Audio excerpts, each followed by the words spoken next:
warahmatullahi wabarakatuh, Ibu. Perkenalkan, nama saya Nike Masyawaradmin dari program studi sarjana S1 Kebidanan dari Universitas Muhammadiyah Banjarmasin, Ibu. Nah, jadi di sini saya akan melakukan penyuluhan mengenai cara pemberian obat, Ibu. Nah, kalau boleh tahu nama Ibu siapa? Saya Ibu Siti. Oke, baik Ibu Siti. Alhamdulillah sudah berdatang pada penyuluhan hari ini ya, Ibu. Kalau boleh tahu, Ibu rumahnya di mana, Bu? Di Tanjung. Oh, di Tanjung, lumayan jauh ya, Ibu. Oke, Bu, di sini penyuluhan terjadi selama 5-10 menit. Apakah Ibu setuju? Setuju. Oke, baik Ibu. Nah, sebelumnya di sini sebelum masuk ke cara pemberian obat, di sini ada beberapa klasifikasi obat atau macam-macam jenis obat, Bu. Nah, di sini yang pertama ada obat bebas. Nah, obat bebas ini ditandai dengan lingkaran hijau dan di tengahnya ada lingkaran berwarna hijau ya, Ibu. Kemudian, nah, obat bebas ini biasanya Ibu bisa beli atau dapatkan di warung-warung atau di apotek tanpa resep dokter ya, Ibu. Nah, kemudian ada obat bebas terbatas. Nah, obat bebas terbatas ini ditandai dengan lingkaran dan di tengahnya berwarna biru, Ibu. Nah, obat bebas terbatas ini obat bebas yang dapat Ibu konsumsi atau Ibu beli di apotek atau warung tanpa resep dokter juga, Ibu. Nah, kemudian ada obat keras, Ibu. Nah, di sini Ibu ketika ingin mengkonsumsi atau ingin membelinya di apotek, Ibu harus menggunakan atau menyertakan resep dokter, Ibu. Nah, contohnya itu seperti ada lingkaran hitam dan di dalamnya berwarna merah dan ada huruf K, Ibu. Nah, itu artinya obat keras. Dan yang terakhir ada obat psikotropika dan narkotika. Nah, obat ini, Bu, dikonsumsi dalam pengawasan dokter, dalam artian tidak boleh diperjualbelikan secara bebas. Nah, kemudian Ibu ada juga sebelum cara pemberian obat kita harus beberapa langkah, yaitu yang pertama benar pasien, Ibu. Nah, artinya sebelum memberikan obat kita lihat daftar nama pasiennya. Nah, misalnya daftar nama pasiennya, oh benar ini namanya Ibu Siti misalnya. Nah, jadi obat yang diberikan harus benar-benar yang akan dikonsumsi oleh Ibu Siti. Kemudian yang kedua ada benar obat. Nah, misalnya Ibu Siti ini harus dikasih atau mengkonsumsi tablet FE. Nah, berarti harus dilihat lagi apakah benar yang akan diberikan kepada Ibu itu tablet FE atau bukan. Kemudian yang ketiga ada benar dosis, Ibu. Nah, benar dosis ini misalnya Ibu akan diberikan sekitar 200 mg obat. Nah, misalnya kita lihat lagi apakah ini benar 200 mg atau 500 mg. Kemudian yang keempat ada tepat atau benar cara pemberian. Nah, cara pemberiannya benar apakah disuntik atau masukkan dalam mulut atau melalui salep, Ibu. Nah, kemudian ada waktu. Nah, Bu, ini waktu sangat sering terjadi ya, Bu. Misalnya waktu diberikan Ibu obat ini misalnya pagi hari atau pagi hari Ibu minum obat, siang hari atau malam hari, Ibu.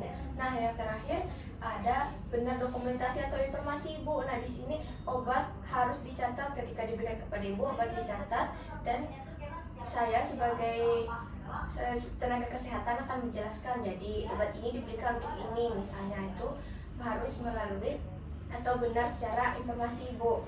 Nah, oke, sekarang kita masuk ke dalam cara pemberian obat. Nah, di sini, Bu, yang pertama ada secara pemberian obat secara oral, yang artinya seperti kita minum obat pada biasanya, Ibu, yaitu masukkan obat ke dalam mulut dan menelannya.